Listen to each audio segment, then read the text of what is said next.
grève. Le mot revient à la mode après que pendant longtemps, pour faire chorus avec la transition, tous les syndicats avaient mis sous le boisseau leurs revendications. Mais l'état de grâce semble se terminer et le blanc-seing semble retiré de l'animation en vue. Mesdames et messieurs, bienvenue à votre émission On refait l'actualité. Aujourd'hui, nous allons refaire l'actualité en compagnie de M. Mohamed Traoré, radiologue, président de l'Association des techniciens en imagerie médicale et en radiologie. Bienvenue, M. Traoré. Merci. Nous avons également Mme Diko Traoré, présidente de l'association Mali Vert. Elle nous dira tout à l'heure tout ce qu'elle fait en plus de Mali Vert. Bienvenue, Mme Traoré. Merci. D'accord. Et nous aurons bienvenue également Georges. Merci beaucoup. Puisque ça fait une semaine d'absence. Effectivement, voilà. Vous m'avez manqué. Ouais, sur le terrain. Alors, bonjour Aminata. Bonjour Alexis, le Voilà. grand missionnaire est de retour. Comment ça s'est passé? Nous aurons nos rubriques habituelles avec le buzz de la semaine. Georges qui nous a ramené certainement du terrain l'actualité culturelle. Abdraman Sakwa avec sa chronique média et Modibo Mao Makalo qui nous parlera d'économie. Encore une fois, bienvenue et nous allons commencer avec Aminata pour le buzz de la semaine. Tout à fait. Alors, bonjour Alexis, bonjour à tous nos téléspectateurs. Comme une fois de plus, toutes les semaines, il y a énormément de choses qui se racontent, qui se disent sur la toile, mais on retient l'essentiel pour nos téléspectateurs. La presse est dans la tourmente, et oui, ce n'est plus une nouvelle pour personne, et il y a très peu de soutien des journalistes en premier lieu à un problème qui concerne la profession en premier. La fermeture de Joliba TV pour 2 mois, l'affaire de BFM TV ont remis au goût du jour qui est journaliste, qui ne l'est pas. C'est que la loi permet les difficiles conditions d'exercice de la profession et surtout les griefs des confrères contre les vidéomans. Cependant, pour beaucoup de journalistes, il faut soutenir la liberté de presse. Les lois sont ressorties, la question de la formation, de l'entrepreneuriat, du mauvais rôle des politiques, j'en passe. Au finish, une position claire de la corporation n'est toujours pas visible. Faut-il vouer des personnalités aux gémonies pour ensuite aller demander pardon? Sur les réseaux, le débat a été houleux. Car pour beaucoup de personnes, de plus en plus d'activistes sur les réseaux s'en prennent à des personnes, trouvent des médiateurs, si ce n'est pas la justice qui fait de la médiation selon les orientations des uns et des autres. Cette semaine, sur les réseaux, un grand pardon a été demandé. Et naturellement, cette fois, ce sont nos juristes des réseaux qui ont volé dans les plumes de Thémis, qui n'a plus les yeux bandés au Mali. La violence se banalise-t-elle? Ça, c'est la grande question vraiment, Alexis, que les internautes se posent. 3 présumés voleurs arrêtés au grand marché de Bamako ont été lapidés à mort sous l'œil des caméras de téléphone. Les débats et les réactions sur les réseaux donnent le haut le cœur, car personne n'a invité au débat, à la présomption d'innocence, au droit à une seconde chance. Presque toutes les réactions ont été pour saluer cette justice populaire. Les syndicats commencent à connaître des poussées de fièvre, l'AEM d'abord et ensuite les magistrats. Cependant, les préavis des syndicats de magistrats a fait couler beaucoup de salive. Le syndicat autonome de la magistrature, SAM, et le syndicat libre de la magistrature, SILIMO, ont déposé un préavis de grève de 5 jours à partir du 29 novembre. Ils sont contre le projet de loi portant modification à l'âge de départ à la retraite des membres de la Cour suprême. Les membres de la Cour suprême veulent rester en place et aller à la retraite après 65 ans. Cette question de l'âge de la retraite a défrayé les réseaux, les uns et les autres. On racontait des témoignages, des anecdotes de personnes qui pouvaient à peine encore marcher et qui sur papier sont de première fraîcheur. Pourquoi a-t-on peur d'aller à la retraite? Ça également c'est une interrogation pour beaucoup de gens. Pourquoi les gens préfèrent mourir au travail même s'ils n'ont plus de valeur ajoutée? En tout cas, sur les réseaux, les gens n'ont pas raté les membres de la Cour suprême. Ils ont été dénoncés et tous étaient unanimes qu'il fallait les obliger à faire valoir leur droit à la retraite. C'est tout ce qu'il fallait retenir pour ma chronique, Alexis. Oui, la retraite, c'est oui, c'est un droit, mais il faut aller à temps aussi. Il faut en jouir, tout à fait. C'est normal. Alors, vous avez commencé par la liberté de presse. On va demander à nos invités, qu'est-ce que vous pensez de la liberté de la presse? Merci. Madame Traoré, merci. Merci, monsieur Karambri. Tout à l'heure, vous avez dit association des techniciens en imagerie médicale et en radiologie et en radiothérapie. Radiothérapie. Oui, c'est imagerie médicale pour le diagnostic et radiothérapie pour le traitement avec les rayonnements.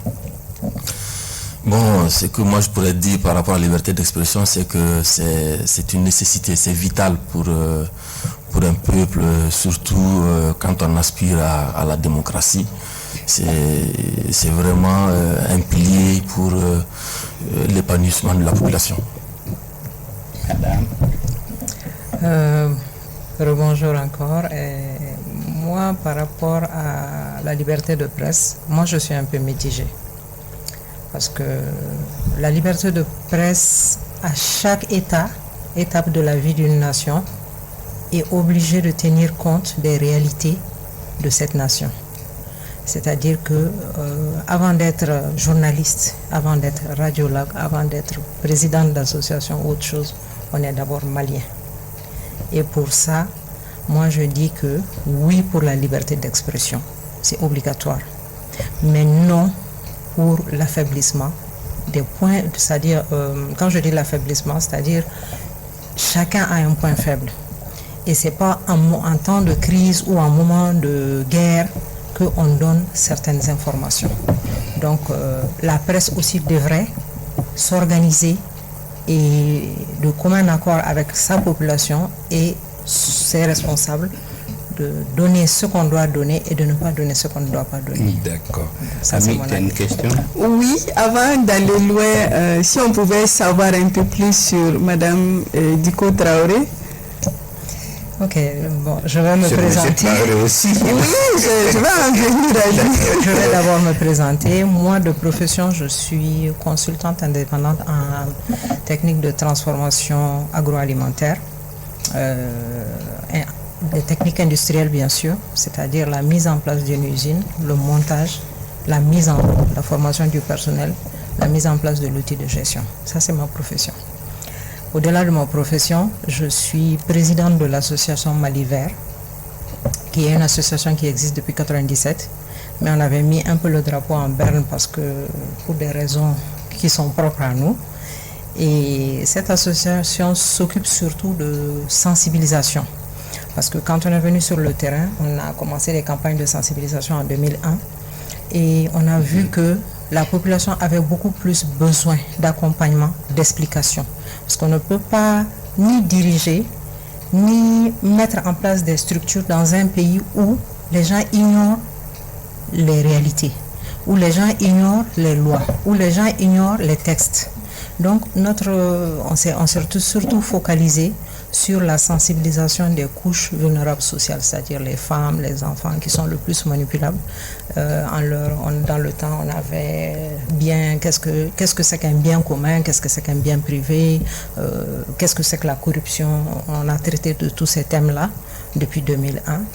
Maintenant, on essaie aussi d'approcher en zone rurale les femmes pour pouvoir leur expliquer les bienfaits du reboisement, les bienfaits des techniques de conservation pour avoir de la plus-value, pour leur donner. En fait, on recense les besoins des populations et on essaie de les accompagner Déjà moi, avec mon vécu et mon savoir, et il y a plusieurs autres membres qui ont des acquis. Il y a parmi nous des gens qui font ce qu'on appelle en Bambara Faranoro. Il y a des gens qui font ça. On a des formateurs, on est très nombreux. Et tout récemment, on vient de faire avec d'autres associations une plateforme où maintenant se rejoignent à peu près plus d'une centaine d'associations. On en reparlera. Voilà encore. On va reposer la même question à M. Traoré également. Et moi, c'est Mohamed Traoré. Je suis le président de l'association des techniciens en imagerie et en radiothérapie du Mali. C'est une association qui englobe l'ensemble des techniciens, c'est-à-dire que le technicien, c'est celui-là qui est un cadre de la santé, qui est spécialisé en imagerie médicale et en radiothérapie, qui travaille sous prescription d'un radiologue ou d'un médecin radiothérapeute. C'est-à-dire que nous nous occupons de la réalisation de l'ensemble des examens, des techniques d'imagerie, à savoir le scanner, l'échographie, la radiographie, l'IRM, et aussi au niveau des traitements, nous administrons aussi les traitements en termes de lutte contre le cancer le plus souvent. Mais est-ce que l'imagerie est vraiment développée au Mali? Parce que quand on parle du Mali avec des images et tout, les autres disent, mais comme disait Guillaume, est-ce que c'est avec un appareil photo qu'on a fait ça? Le Mali, le niveau de l'imagerie médicale du Mali n'est pas bas, en fait. Aujourd'hui, nous disposons quand même de technologies de dernière génération par rapport à tous les pays qui nous entourent. Aujourd'hui, peut-être que c'est juste le Maghreb et l'Europe. Sinon, en Afrique subsaharienne, le Mali fait partie quand même des pays les plus outillés. Actuellement, on est en train d'installer une installation de dernière génération au niveau du centre de radiothérapie. L'ensemble du matériel que nous disposons, quand même, c'est du matériel de pointe. C'est du matériel, même si ce n'est pas de la toute dernière génération 2021-2022, c'est au moins quand même d'après 2000. Et on a la chance au Mali de ne pas utiliser dans les services publics quand même du matériel reconditionné. Chaque fois qu'on nous met à disposition du matériel, c'est du matériel neuf. Mais est-ce qu'en même temps on a assez de techniciens même? Oui, les techniciens, nous avons, parce que la formation actuellement se fait sur place. La formation, pour être technicien, il faut d'abord faire une licence professionnelle en soins infirmiers de façon générale, avoir 2 ou 3 années d'expérience sur le terrain et ensuite venir faire un master en technique d'imagerie médicale. Actuellement, le Mali dispose de 152 techniciens quand même pour l'ensemble du territoire. Nous avons des structures qui ont moyennement 5-6 techniciens par structure au niveau des capitales, au niveau des CHU. Mais cependant, c'est vrai quand même que, comme toutes les autres spécialités, il y a encore le désert médical. Vous allez trouver par exemple une table de radiologie au niveau de SEC, au niveau d'un cercle, qui manque d'un technicien. Mais nous sommes sûrs qu'avec actuellement tout ce qui est mis en place pour la formation au niveau de l'Institut national de formation en sciences de la santé, par promotion, il y a une vingtaine qui sont formés et nous sommes sûrs quand même qu'avec cette lancée, bientôt nous allons pouvoir couvrir l'ensemble du territoire national. Alors concrètement, quels sont les objectifs de votre association? Les objectifs de notre association, c'est d'abord de promouvoir cette profession, parce que nous avons quand même remarqué dans le temps, c'était une profession dont la formation était faite sur le tas. En fait, on prenait les gens, on les amenait sur la machine, on leur montrait comment ça marchait. Pour faire tel examen, vous appuyez sur tel bouton, sans pour autant qu'on les explique qu'est-ce qu'il y a derrière, qu'est-ce que ça implique, quels sont les dangers que nous, d'abord, utilisateurs, nous pouvons courir et quels sont les dangers qu'on pouvait faire courir aux visiteurs, le patient, ou même quels sont les dangers qu'on pouvait faire courir à l'environnement. Mais aujourd'hui, c'est vraiment une profession, c'est une profession diplômante, c'est une profession aujourd'hui qu'il faut continuer à promouvoir, il faut continuer à protéger les droits des techniciens qui sont professionnels en la matière et continuer aussi à agir dans le cadre de la formation continue. Donc nous organisons fréquemment des ateliers, nous organisons aussi des congrès, des journées scientifiques et nous participons aussi au niveau international à des congrès. D'ailleurs, même ce mois-ci, nous devons aller au Bénin. On a un congrès de l'Afrique francophone.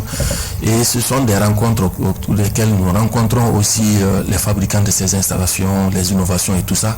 Parce que l'imagerie médicale, c'est quand même une profession qui évolue avec la technologie. Ça va très vite. Vous allez voir qu'une installation qui sort aujourd'hui, l'année prochaine, on vous sort une installation qui est complètement différente avec des options plus poussées. Il faut vraiment s'accrocher avec la formation continue pour pouvoir donner des satisfactions d'abord en termes d'image, pouvoir se protéger parce que nous utilisons quand même des installations qui, à la limite aussi, en dehors du bénéfice qu'on a avec les images, derrière il faut aussi penser au rayonnement parce que ça crée des dommages chez les patients, ça crée des dommages à l'environnement. Et ainsi qu'à l'utilisateur. De façon générale, vous êtes confronté à des difficultés particulières qui vous ont peut-être amené à créer cette association justement? Oui, la première difficulté à laquelle l'association est confrontée aujourd'hui, c'est l'exercice illégal de la profession. Vous rencontrez aujourd'hui dans certaines structures privées du personnel, je ne dirais même pas du personnel, des personnes qui manipulent ces installations, qui réalisent des examens dans des conditions qu'eux-mêmes ils ne savent pas. Et du coup, ils courent le risque de faire courir des dommages aux clients, à l'environnement. Et ça, c'est le premier aspect. Le secondo, c'est des installations qu'on ne peut pas poser partout. Par exemple, votre salle n'est pas adaptée à ce qu'on installe une table de radiographie. Si nous devons mettre une table de radiographie ou une table de scanner ici, il y a plein de dispositions qu'il faut prendre. Par exemple, il faut d'abord faire le blindage parce que le rayonnement que nous allons utiliser ici doit rester par exemple dans cette salle. Il n'y a que le patient qui est là pour l'imagerie qui doit bénéficier de ce rayonnement. Et ce rayonnement aussi doit être optimisé. On doit faire l'image, la meilleure qualité d'image possible avec le minimum de rayonnement. Vous voyez, et c'est là, il faut vraiment être professionnel, il faut être diplômé pour pouvoir. Donc on s'est dit, il faut qu'on se mette ensemble pour pouvoir quand même d'abord protéger la profession, protéger la population contre ceci et continuer quand même à les sensibiliser afin qu'eux aussi ils aillent vers les structures de formation pour pouvoir avoir le diplôme et bien exercer la profession. Vous avez tantôt parlé des déserts médicaux. Oui. On sait que l'imagerie médicale demande au moins l'électricité. De conditions et que ces conditions ne sont pas tout le temps réunies dans certaines parties du pays. En plus de cela s'ajoute aussi des circonstances qui sont forcément indépendantes de la volonté des populations et du coup qu'est-ce que vous préconisez, qu'est-ce que votre association préconise aussi, qu'est-ce que vous faites concrètement pour que par exemple la personne qui habite je ne sais pas moi à Mopti, à Tombouctou, à Gao, à Niafunké puisse aussi avoir accès aussi à ces technologies qui vont lui permettre aussi d'avoir cette technologie pour au moins avoir des analyses poussées qui vont mettre sur place, qui vont mettre à profit l'imagerie médicale. Notre association relève de l'ordre des infirmiers qui nous relevons aussi du département du ministère de la Santé avec lesquels nous sommes en étroite collaboration et ainsi qu'avec l'agence malienne de radioprotection. Parce qu'aujourd'hui, l'imagerie dont vous parlez aujourd'hui est réalisée avec des installations qui ne doivent ni être importées, ni être installées sans l'autorisation préalable.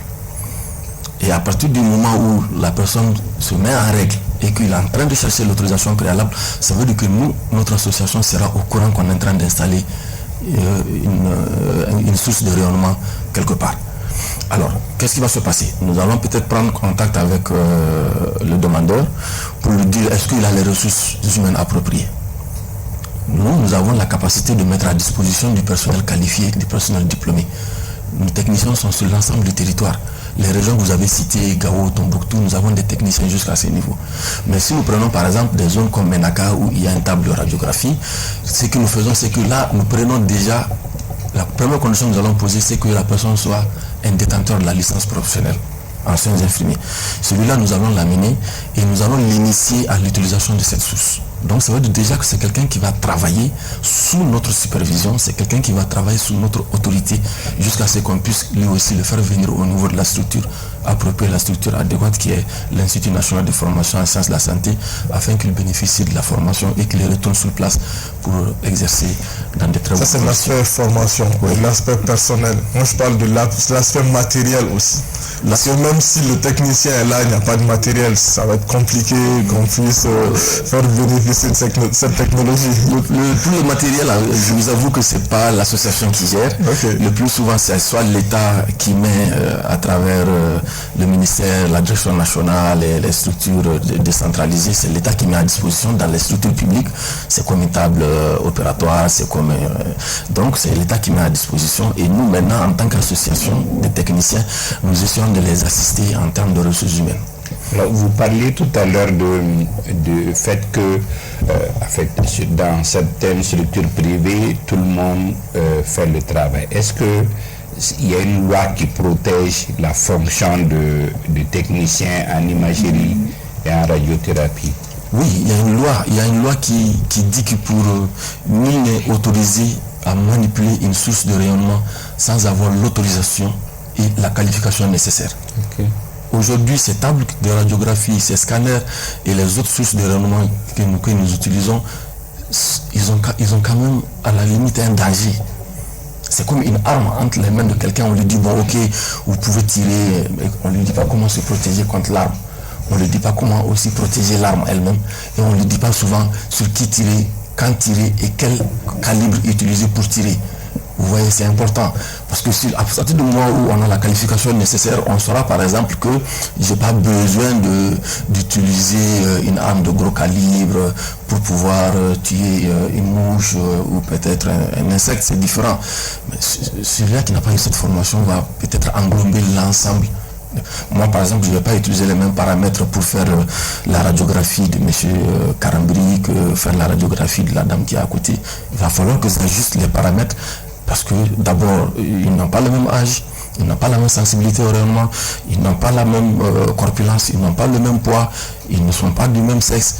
Il va falloir protéger plus la femme par rapport à l'homme pour beaucoup de raisons biologiques, peut-être on ne va pas trop rentrer dans ces détails, mais c'est important quand même qu'on puisse maîtriser tout ça pour qu'au bout du rouleau, parce que, et l'autre aspect, c'est que chaque fois que nous réalisons un examen chez quelqu'un, la loi nous dit que nous devons mentionner la quantité de rayonnements que nous avons utilisés pour réaliser cet examen. Parce qu'il y a des limites. Il y a des limites de rayonnement qu'il ne faut pas dépasser par an. Même si c'est le patient, tant que c'est justifié, nous devons le réaliser. Mais quand même, il y a des limites qu'il ne faut pas dépasser par an. Donc c'est pour cela que dans certains pays où vraiment la loi est mise en application, chaque fois que nous réalisons l'examen, on met la quantité pour qu'au bout, on puisse faire le cumul pour voir est-ce que ce patient, est-ce que ce travailleur qui est directement exposé au rayonnement, quelle est la quantité de rayonnement qu'il a. Est-ce que la loi permet qu'on vous poursuive en cas d'erreur? Ah oui. Ah oui, la loi permet bien sûr, à partir du moment où nous sommes responsables, par exemple, d'un cancer dû au rayonnement, d'un cancer ou bien d'une pathologie qui est due parce que à la mauvaise manipulation ou au manque de maîtrise de la chose, je pense que c'est la loi prévue cela. D'accord. On va écouter Abdraman Sako qui aujourd'hui dans sa chronique communication presse nous parle de marketing et notamment de deux étapes fondamentales et incontournables d'une opération marketing. Abdraman Sako, micro de Moussa Bengali. Mesdames et messieurs, bonsoir. Nous allons aujourd'hui parler de deux opérations très chères à nos amis marketistes.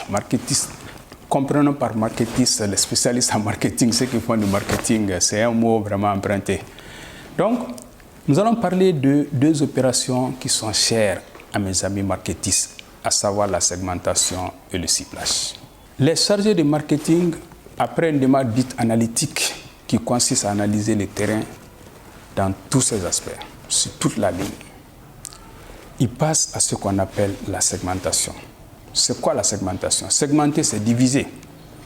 Quand on dit 6 divisé par 3 égale 2, ça veut dire qu'on a segmenté 6 en 2 en se servant de 3, en passant par 3.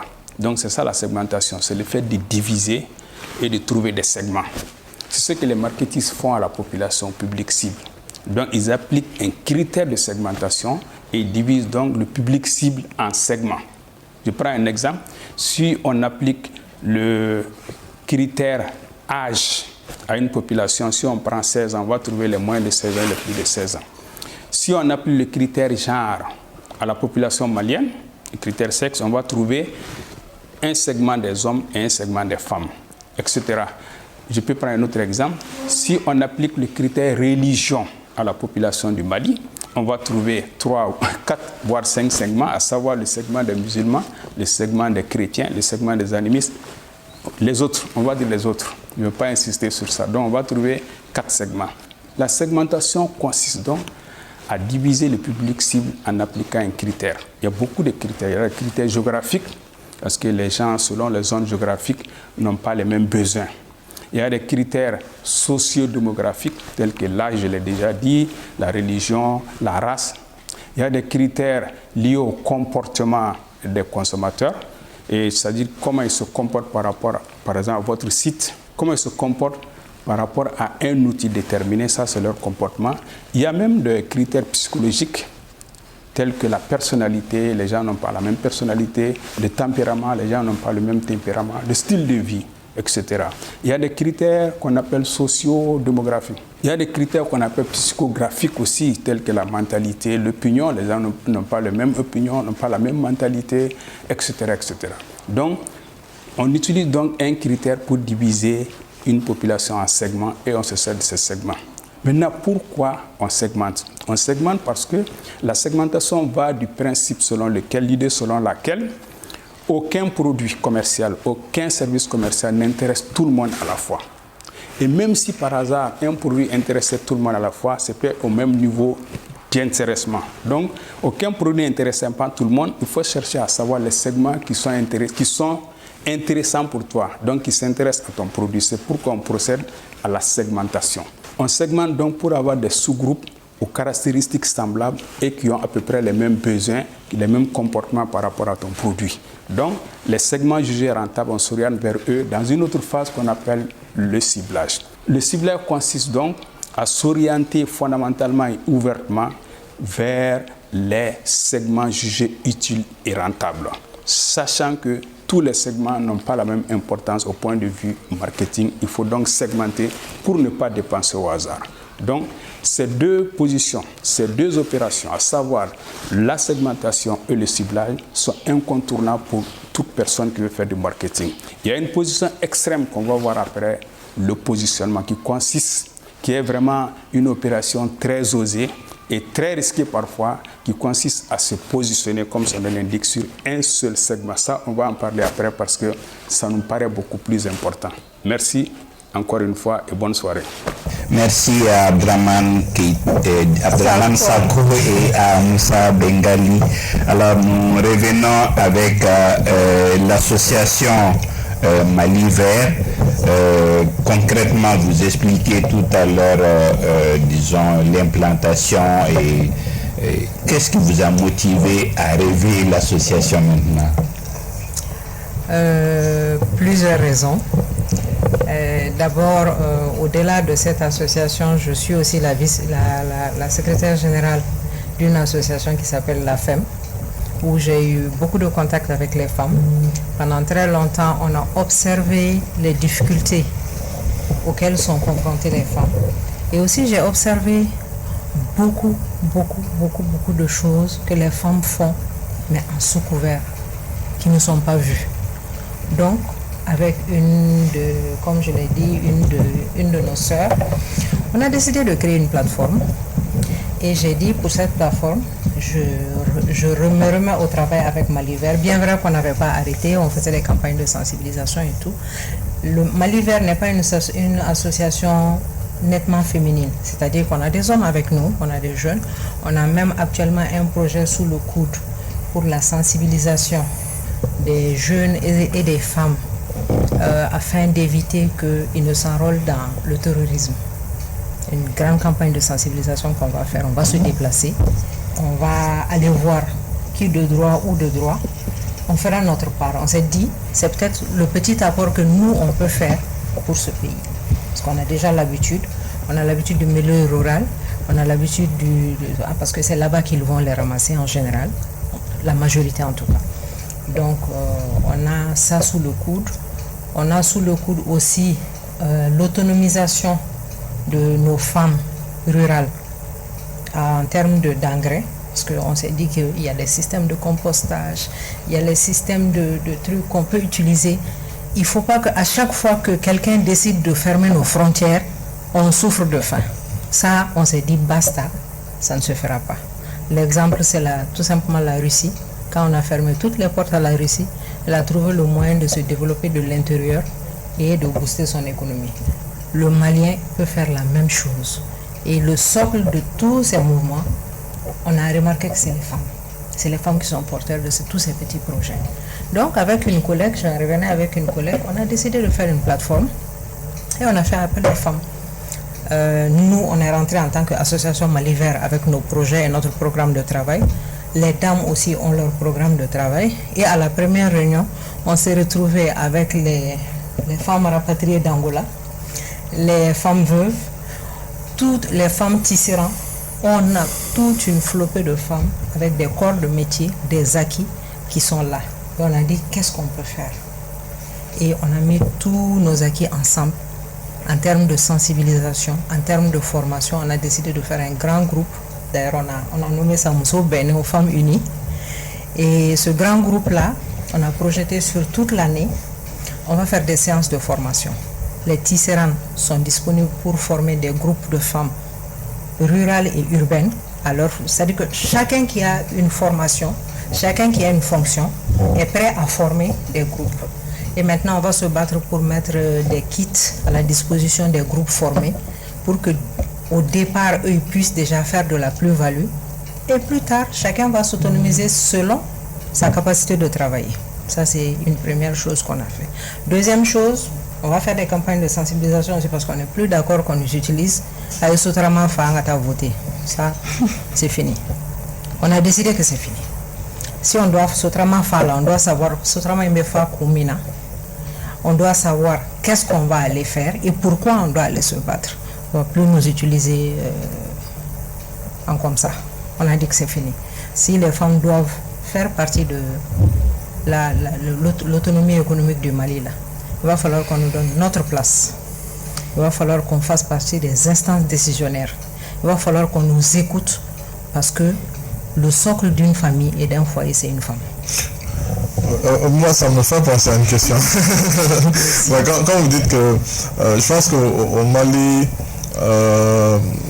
quand vous dites que le socle d'une famille, c'est les femmes, je pense que très généralement, tous ceux et celles qui sont dans la politique et qui sont dans les postes de responsabilité ne sont pas mécontents de cela. Justement, c'est aussi un argument qu'on va utiliser pour dire que justement, vous êtes le socle, du coup, restez à la maison, nous, on se charge du reste, quoi. Et moi, c'est ce que je dis toujours. Vous voyez, le problème de rester à la maison. Monsieur, quand vous sortez de votre foyer le matin, vous revenez à midi, vous trouvez que le repas est prêt? Bon, il n'en a pas. Non, c'est un exemple de façon générale. Oui. De toute façon, c'est un Malien, il fait partie d'une famille. Vous venez trouver que les habits sont lavés. Vous venez trouver que les enfants sont lavés. Vous venez trouver que la maison est tenue. Vous venez trouver que la bonne est peut-être diligentée ou pas. Selon, je reconnais qu'il y a des failles. Tout le monde a des failles. Mais vous venez trouver que l'essentiel chez vous est fait. Et vous pensez que c'est la baguette magique? Non, je pense que vous n'avez pas compris. J'ai très bien compris. Oui. Une femme, qu'elle soit rurale, qu'elle soit politique, qu'elle soit travailleur ou pas, reste et restera le socle d'une famille. Et la femme qui est à la maison, qu'on minimise à tes fouilles là, c'est pas vrai. Maintenant, au fin, comment lui donner de la valeur par rapport à ça? C'est peut-être une dame qui ne peut pas se déplacer parce que son mari ne la laisse tout simplement pas travailler. Parce qu'on n'est pas là aussi pour bouleverser la culture. On reste complémentaires. Je suis profondément du fait qu'un homme et une femme se complètent. Je suis profondément du fait qu'on n'est pas égaux. On n'est pas égaux. On a besoin des hommes autant que les hommes ont besoin de nous. Et ma religion et ma personnalité, mon éducation font que c'est comme ça. Et je sais que c'est la majorité des femmes. D'ailleurs, on a un débat sur notre groupe qui dit que si une femme, quand un homme meurt, sa femme prend sa passion. Et pourquoi, quand une femme meurt, son mari n'a pas le droit de prendre sa pension? Eh bien, on a ça en débat et on veut que les maris prennent les pensions. Même si c'est pour aller marier une troisième femme, c'est pas un problème. Donc c'est pour vous dire que une femme restera une femme. Une femme restera le socle de nation. Et c'est pourquoi on s'est joint à ces associations de femmes. Parce que pourquoi?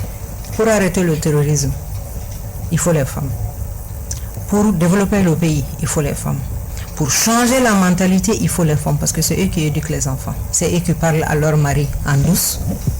Et c'est eux qui orientent quand même les débats, même si on ne vous le dit pas. Quand on arrive à la maison et que le mari dit non, moi je veux faire ça, la femme dit il y a tout de suite un petit revirement.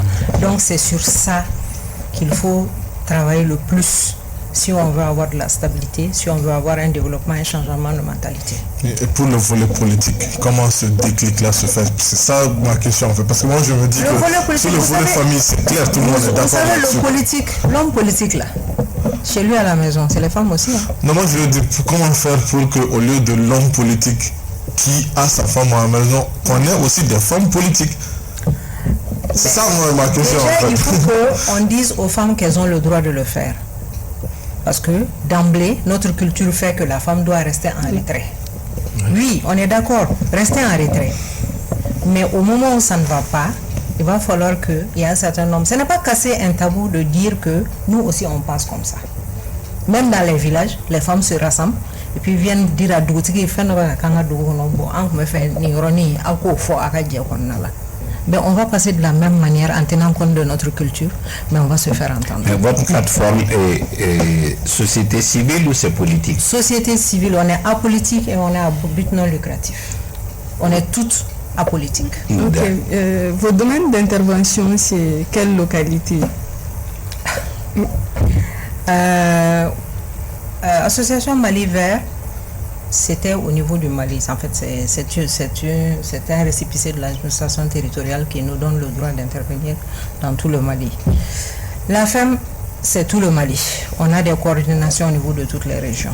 Et maintenant, tout ça, on a mis tout ça ensemble pour faire Mousso Benou, de telle sorte qu'on a même des coordinatrices au niveau du Canada et de la France.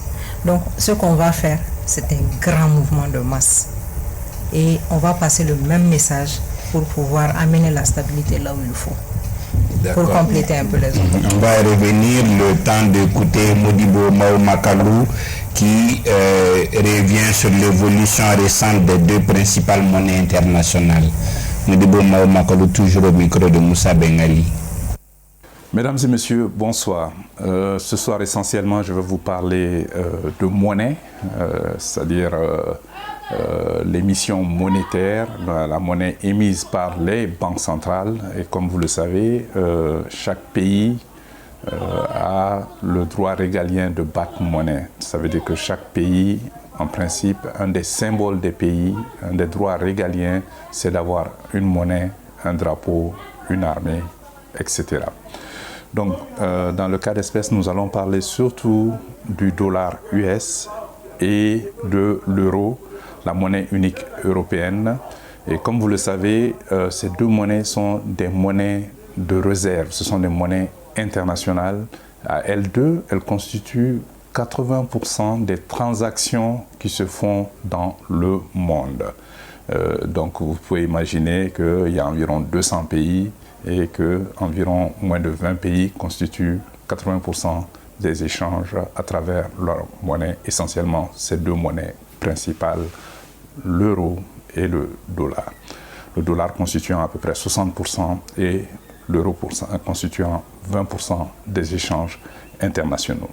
Donc depuis 1999, date de sa création, l'euro qui constitue la monnaie unique européenne a été lancé en 1999. Et déjà en janvier 1999, 1 euro était égal à $1,14.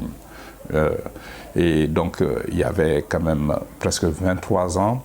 Et cette monnaie unique européenne a connu quand même un parcours plutôt turbulent lors de ces 23 dernières années, parce que vous constaterez d'abord qu'elle a atteint environ 0,4 85 $, soit 85 centimes de dollars en octobre 2000, et elle a atteint quand même un pic de 1,58 $ en mars 2008. Évidemment, cela est en rapport avec la crise financière de 2008, et elle a atteint finalement la parité en août 2022 à cause de la Covid et des facteurs géopolitiques que nous subissons cette année.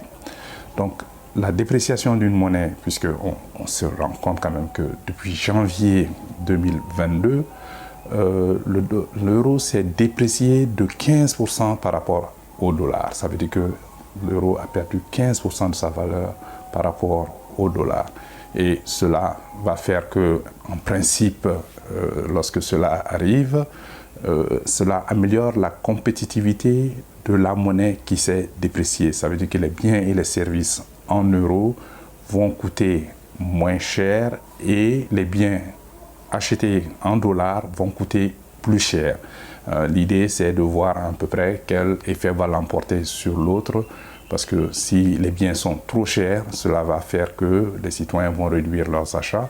Mais par contre, si l'économie est compétitive, on peut exporter plus, et quand on exporte plus, on engrange plus de devises. Donc, in fine, c'est-à-dire les conséquences de la dépréciation dépendent de l'effet qu'il emporte sur l'autre, ou de l'amélioration de la compétitivité, ou de renchérissement des importations. Mais l'évolution des taux de change dépend en grande partie des facteurs macroéconomiques, c'est ce qu'on appelle les fondamentaux économiques. Nous parlons non seulement de l'inflation, nous parlons de la croissance économique, nous parlons de l'emploi, nous parlons de la balance commerciale, nous parlons de la balance des capitaux, mais aussi des facteurs géostratégiques et géopolitiques. Car comme vous le savez, évidemment, chaque fois que ces différents événements influent sur les monnaies que nous achetons ou que nous vendons.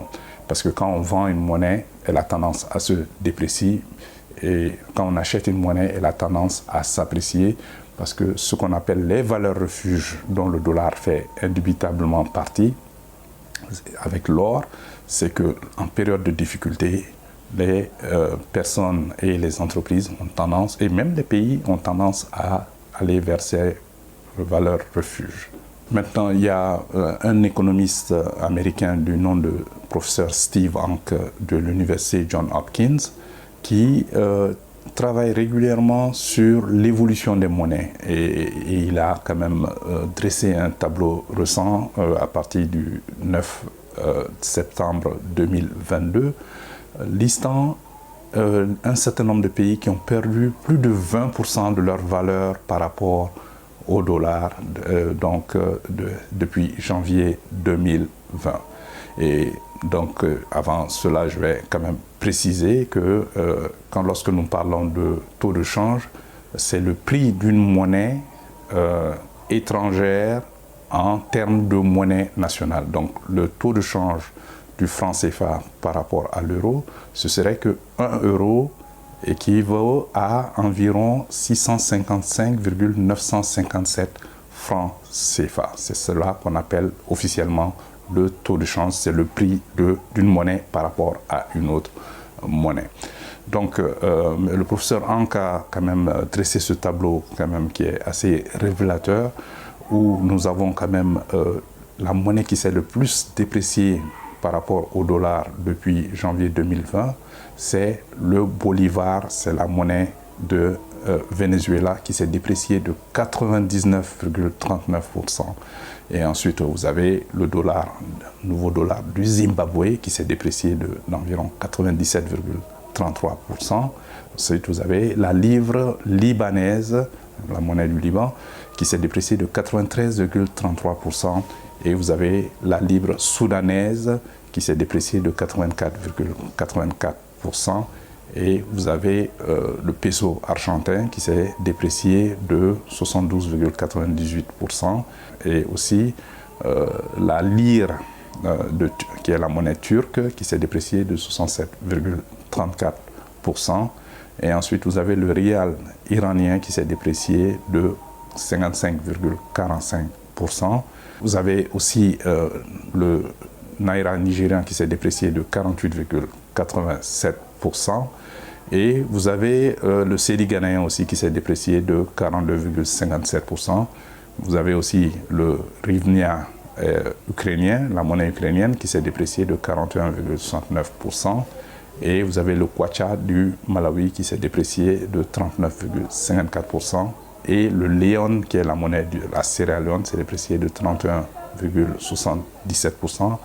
Mais surtout, plus impressionnant, c'est le réal, la monnaie du Brésil, qui est la 10e puissance économique au monde, qui s'est dépréciée contre le dollar depuis janvier 2020 de 22,24%. Je vous remercie. Merci à Modibo Mao Makalou et à Moussa Bengali. Nous revenons avec nos invités. Je rappelle à Modibo Traoré, radiologue, président de l'association des techniciens en imagerie, Mohamed Traoré. C'est Modibo Traoré, président de l'association Maliver. Merci pour le rappel. Oui. Pendant son intervention, il parlait notamment des prescriptions des médecins avec lesquels vous travaillez. Concrètement, comment se fait cette collaboration-là avec les médecins? La collaboration, elle est d'abord au niveau de la vie associative. Nous avons 2 sociétés savantes, d'abord qui collaborent au sommet. Et ensuite, la collaboration, elle est beaucoup plus sur le terrain. Quand vous rentrez dans une structure d'imagerie ou une structure de radiothérapie ou une structure de médecine nucléaire, nous sommes à l'avant-garde. Plus souvent, après la secrétaire qui va vous recevoir, la personne que vous allez rencontrer le plus souvent, c'est nous. C'est nous qui allons vous recevoir, c'est nous qui allons vous expliquer l'examen ou le but de votre visite. Le plus souvent, c'est nous qui allons vous expliquer, préparer psychologiquement à l'examen, vous préparer physiquement à l'examen, réaliser l'examen sous la supervision en ce moment du médecin radiologue, du médecin radiothérapeute, du médecin nucléaire. Et ensuite, au niveau de l'imagerie médicale, ils vont procéder à l'interprétation. Au niveau de la radiothérapie, c'est eux qui vont vous donner les protocoles par rapport au traitement, l'administration, la quantité qu'il faut administrer. Et aussi au niveau donc c'est pour ça que dans mon introduction, j'ai dit que nous travaillons en étroite collaboration avec eux, mais c'est sur prescription. En fait, j'ai posé la question parce que ce que vous venez de dire, logiquement ou normalement, c'est ce qui se doit d'être fait. Mais dans nos hôpitaux, ce n'est pas évident. Ce n'est pas toujours le cas. Et très souvent, même avec, une fois terminé avec l'examen, souvent on demande au radiologue de nous faire l'interprétation. Il y en a qui vont te dire, bon, va montrer ça à ton médecin. S'il ne peut pas te l'expliquer, ce n'est pas notre devoir. Nous, on a fait notre part de travail. Je pense que là, c'est au fait les conséquences de la routine. Vous voyez, à force de faire la même chose pendant très longtemps, on a tendance à banaliser la chose. Et je pense que c'est pour cela que souvent, il est important à ce que nous menons des ateliers de formation continue pour quand même souvent rappeler les gens les bonnes manières, les bonnes conduites, la bonne façon de faire. Maintenant, l'autre aspect, c'est que toujours avec la routine, souvent, on acquiert de l'expérience. Un technicien peut acquérir suffisamment d'expérience pour pouvoir souvent exercer des tâches déléguées. Le médecin radiologue peut lui déléguer sa responsabilité pour lui confier entièrement la réalisation d'un examen. Par rapport à l'interprétation où on vous dit d'aller voir votre médecin, souvent l'imagerie est telle que un spécialiste en la matière, par exemple, vous allez trouver qu'un spécialiste en dehors de la radiologie, dans son domaine spécifique, on lui donne aussi des notions de base en imagerie médicale ou en radiologie qui va lui permettre lui aussi de pouvoir s'en sortir même quand un examen n'est pas interprété. Et souvent quand nous sommes en face de ces spécialistes, on vous dit bon, on pense que votre spécialiste n'a pas besoin que le radiologue interprète pour lui. Donc c'est pour ça souvent on vous dit non, c'est pas pour méchanceté, mais c'est pour que vous-même vous gagnez du temps. Donc, c'est que la lésion est tellement évidente. Étant malade, on n'est pas mal. Non, souvent la lésion est tellement évidente que ça saute à l'œil. On se dit, il n'y a que vous, en fait, patient qui ne voit pas la lésion, mais le spécialiste qui vous envoie, dès qu'il nous voit l'image, il saura au fait à quoi il a affaire. Ok, on va aller avec Georges Atino Koulibaly pour savoir quel est l'agenda culturel avant de revenir à nos visibilité. Ok, Alexis, on va faire ensemble le tour de ce qui a fait la une pendant cette semaine autour de la culture. Et on commence d'abord par Bama Art qui s'arrête. Le sujet a fait un peu le tour des réseaux sociaux et a étonné plus d'un dans le paysage culturel malien. Tout est parti d'un communiqué de Abou Djité, le responsable de Africacen, une structure qui organise ces rencontres mensuelles du nom de Bama Art, qui anime le week-end de la jeunesse de la ville des Trois Caïmans. Raison évoquée, la faible rentrée d'argent de Bama Art, malgré tous les investissements et l'engouement aussi suscités par ces rencontres mensuelles. Avant d'aller loin, il faut le dire, on n'est pas d'accord à chercher les sponsors. Certainement. C'était vraiment le seul rendez-vous culturel grand public qu'on avait. Mais le dernier numéro est prévu pour début décembre. On espère que, beaucoup espèrent en tout cas que c'est plus un appel aux sponsors ou en tout cas un appel à certainement, ou en tout cas une occasion pour peut-être certainement changer le concept et venir avec une nouvelle idée qui fera peut-être mouche comme Bama Art. Et en second, on parlera aussi du fil rouge qui est une exposition de deux collectifs, le collectif Team Art et puis Sanoir, qui sont deux jeunes collectifs qui sont dans tout ce qui tourne autour des tableaux et qui se tournent autour des arts visuels. Donc ces deux collectifs exposent ensemble maintenant à l'Institut français de Bamako avec des talentueux artistes comme Draman Toloba, Abibatou Keita, Ibrahim Kebe, Draman Keita. Donc une exposition qui mélange plusieurs regards et qui est toujours disponible, que vous pouvez aller voir à l'Institut français jusqu'au 30 novembre. C'est Draman Diarra. On passera voir. Ah, Draman Diarra, merci beaucoup. On passera voir, merci bien. On revient avec Madame Traoré. Votre plateforme, est-ce qu'on peut l'évaluer? Vous avez combien d'associations? Vous avez dit ça embrasse beaucoup de choses. Est-ce que vous aurez un candidat pour la présidentielle à venir? Je ne sais pas pour la présidentielle, mais la plateforme ne s'est pas mise en place pour faire de la politique. Nous nous sommes mis en place parce qu'on est profondément convaincus que le développement du Mali et la stabilité du Mali ne viendra que par un maximum d'échanges, un maximum de formation, c'est-à-dire donner à des personnes simples lambda des outils de développement et surtout des formations. Ensuite, il y a un deuxième point, c'est surtout les écoutes et les échanges.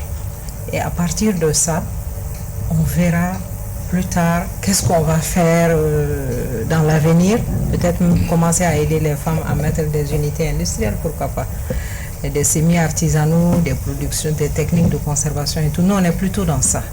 Bien sûr, on ne peut pas développer sans avoir de poste au niveau du politique et tout le reste, mais ce n'est pas vraiment pour chercher une présidentielle ou quoi que ce soit. Donc, par contre, on reste unis derrière toute instance, c'est-à-dire aujourd'hui on est unis derrière la transition.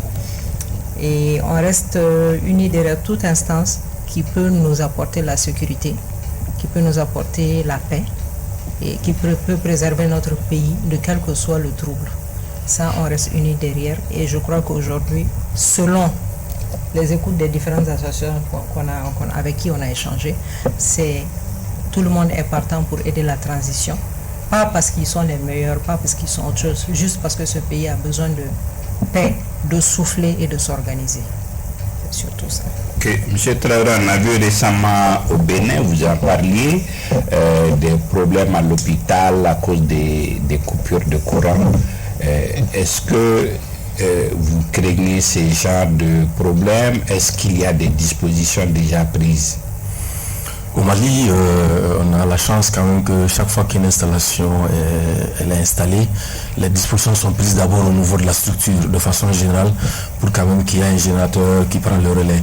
Et chaque fois que la structure est hyper sensible en matière d'électricité, vous allez trouver quand même qu'il y a des gros onduleurs qui vont assurer la continuité de l'examen, tout au moins l'examen qui est en cours, afin qu'il n'y ait pas un arrêt brusque. Parce que quand même, c'est des appareils qui ont des systèmes de refroidissement qui ne peuvent pas se permettre de s'arrêter brusquement. Et il faut quand même mettre toute la procédure de refroidissement jusqu'à l'arrêt de la machine. Et souvent attendre que l'électricité se rétablisse et prendre le patient suivant. Alors, dans les hôpitaux, il y avait un sujet polémique la semaine dernière et même cette semaine. La semaine surpassée, il y a un ministre qui est allé un week-end faire des examens et après, d'après ce qu'on a vu, en tout cas sur les réseaux, le ministre en question est allé d'abord à l'hôpital de Kati et on lui a dit que les machines, en tout cas, pouvant en tout cas lui permettre de faire ses analyses, n'étaient pas fonctionnelles à Kati. Il est parti les faire à l'hôpital du Point G. Et de là-bas, il a ramené les examens à Kati pour les interprétations et ça a créé des problèmes. Je ne sais pas à votre niveau si vous aviez eu à vous exprimer là-dessus ou qu'est-ce que vous en pensez? Ce que je sais, c'est que Madame la ministre, au cours de ses activités qu'elle mène régulièrement, surtout ces derniers temps avec l'association des techniciens de surface, elle a dû avoir un traumatisme au niveau du pied. Et quand on a un trauma, le spécialiste qui doit quand même s'occuper de vous, c'est le médecin traumatologue. L'hôpital du Point G n'a pas de service de traumatologie à ma connaissance, donc elle va se référer à l'hôpital de Kati qui a quand même une grosse unité de traumatologie. Donc la logique voudrait quand même que chaque fois qu'on arrive dans un service d'imagerie, qu'il faut d'abord qu'on voit un médecin qui va vous prescrire l'examen, ensuite arriver à notre niveau pour que nous on réalise et qu'on vous renvoie avec les résultats voir votre médecin. Je pense qu'elle a dû faire cette consultation avec le spécialiste à Kati et puis peut-être que c'était son choix de venir à l'hôpital du Point G parce qu'à l'hôpital du Point G quand même il y a des tables de radiographie qui n'ont pas encore une année, c'est des tables de dernière génération. Peut-être que c'est politique, elle est venue quand même faire cet examen là-bas et retourner voir son traumatologue avec le résultat comme vous et moi, comme tous les patients. Sinon, c'est pas parce que la table de Kati était en panne. La table de radiologie de Kati marche. Le message derrière, en fait, c'était qu'elle a dit sur les réseaux qu'au Mali, on a des services impeccables, on n'a pas de problème. Or, elle a commencé par Kati où il y avait des machines qui n'étaient pas performantes. C'est la consultation. Bon. Même Kati, c'est pas un service qui est aussi vieux. Kati, c'est un service qui vient d'être construit il y a moins de 10 ans, qui est aussi doté de table de radiographie et tout ça, mais il faut reconnaître quand même que Point G c'est seulement l'année dernière, donc c'est différent. C'est pour ça que je disais qu'en matière d'installation, c'est des installations qui peuvent être caduques très rapidement. Il faut qu'on continue à suivre l'actualité en termes de production de machines pour pouvoir avoir des machines moins gourmandes en électricité, moins gourmandes en rayonnement et qui tiennent compte de la protection de l'utilisateur, du visiteur et de l'environnement. Ça, c'est très important. D'accord. Et c'est sur ces mots qu'on va remercier nos invités pour la diligence. Mesdames et messieurs, Boubacar Dambélé, Vincent Togo, Direr la Baie Vitré, nous vous remercions d'avoir été des nôtres pendant ces moments. Nous vous donnons rendez-vous la semaine prochaine pour refaire ensemble l'actualité. Merci et à la semaine prochaine. Merci. Voilà.